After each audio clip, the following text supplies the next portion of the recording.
झुलझुनाह इमाम हुसैन अलैहिस्सलाम का महबूब घोड़ा कोई आम घोड़ा नहीं था। इसकी परवरिश मदीना की पुरअमन फिजाओं में हुई, जहां इमाम हुसैन अलैहिस्सलाम ने इसे अपने हाथों से सधाया। कहते हैं वो घोड़ा जब दौड़ता था तो जमीन थर थर कांपती थी, और जब रुकता था तो ऐसे जैसे खुद वक्त साकित हो गया हो। झुलझुनाह को बचपन से इमाम हुसैन अलैहिस्सलाम के कदमों की छाप सुनने की आदत थी। वो उनके इशारों का गुलाम था। कोई लफ्ज कहने की जरूरत न थी, सिर्फ इमाम हुसैन अलैहिस्सलाम की आंखों की जुम्बिश काफी थी।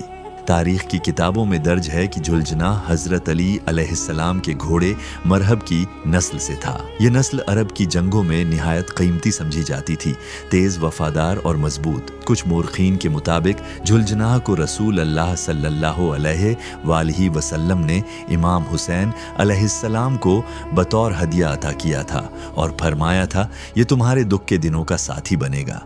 झुलझुनाह और इमाम हुसैन अलैहिस्सलाम के दरमियान का रिश्ता सिर्फ घोड़े और मालिक का न था, बल्कि जैसे एक रूह दो जिस्मों में बट गई हो।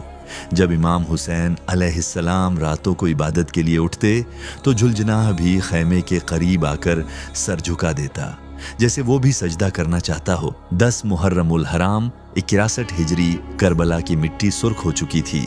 इमाम हुसैन अलैहिस्सलाम ने वुजू किया, लिबासे शहादत पहना और झुलझुनाह के करीब आए। घोड़ा बेचैन हो रहा था, जैसे कुछ आने वाला है। इमाम हुसैन अलैहिस्सलाम ने उसे थपथपाया और फरमाया, मेरे दोस्त, आज हमारी आखिरी सवारी है। झुलझुनाह की आंखों में नमी तैर गई। उसने इमाम हुसैन अलैहिस्सलाम के कदम चाटे और फिर जैसे सारी करबला गवाह बन गई उस रफाकत की। इमाम हुसैन अलैहिस्सलाम ने झुलझुनाह पर सवार होकर दुश्मन के लश्कर का रुख किया। झुलझुनाह नेज़ों के दरमियान तीरों की बारिश में बिजली की सी चमक के साथ आगे बढ़ता गया। वो जानता था कि इमाम का हर लम्हा कीमती है, हर सांस एक क़यामत का बोझ लिए हुए है।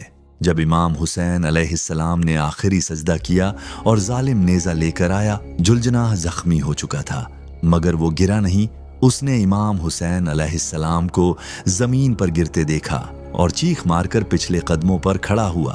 फिर वो खैमों की तरफ दौड़ा। इमाम हुसैन अलैहिस्सलाम के बगैर जख्मों से चूर गर्दन झुकाए वो खैमे के पास आया और जैसे किसी को खबर देने आया हो। हजरत ज़ैनब सलामुल्लाह अलैहा ने जब झुलझुनाह को खाली देखा तो दिल फट गया। ये वो लम्हा था जब जमीन थर्राई, आसमान लरज गया। झुलझुनाह को बाद में शहीद कर दिया गया। कुछ रिवायतों के मुताबिक उसने खैमों में जाकर अपनी जान दी और कुछ के मुताबिक उसे दुश्मन ने निशाना बनाया। मगर जो बात तय है वो यह सिद्ध कि वो घोड़ा करबला के उस मंजर का आखिरी गवाह था जो क़यामत तक वफा की अलामत रहेगा। झुलझुनाह न सिर्फ एक जानवर बल्कि एक पैगाम था। वो पैगाम जो आज भी हर आशिके हुसैन अलैहिस्सलाम के दिल में धड़कता है। वो पैगाम जिसमें गैरत है, इज्जत है, वफादारी है और सबसे बढ़कर कुर्बानी है। ये डॉक्यूमेंट्री सिर्फ झुलझुनाह की जिंदगी नहीं बल्कि एक ऐसा सबक है जो हर नस्ल को वफा का मतलब सिखाता है। हर घोड़ा झुलझुनाह नहीं होता और हर इंसान इमाम हुसैन अलैहिस्सलाम का गुलाम नहीं बन सकता।